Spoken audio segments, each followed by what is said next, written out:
मरकण शहर जा आहियूं। मुंहिंजो नालो दुआ आहे। दीदार सोलंकी जी धीउ आहियां। 6 तारीख़ ते असां निकाह कयो आहे सिटी कोर्ट में। मुंहिंजे मुड़ुस खे हुन घरवारनि खे ख़तरो आहे। अली अकबर, गुलाम कादिर ख़ान, एहसान, अब्दुल रबी, अब्दुल रसूल। हा, असां पंहिंजी राजपूत सां शादी आहे, कंहिंजो दबाव न आहे असांखे। SSP CM ऐं SP ऐं CM खे अपील आहे त असांखे तहफ़्फ़ुज़ ॾिनो वञे, असांखे जीअण जो हक़ ॾिनो वञे। असां पंहिंजी राजपूत सां शादी कई आहे, कंहिंजो दबाव न आहे असांखे। असां पाण माइट आहियूं। पीउ मां राज़ी न हुयो।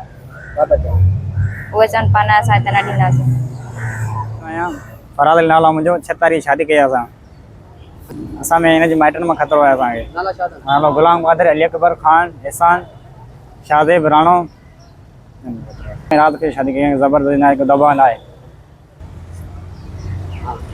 SP CM खे अपील आहे त असांखे तहफ़्फ़ुज़ खपे, असांजी जान ख़तरो आहे।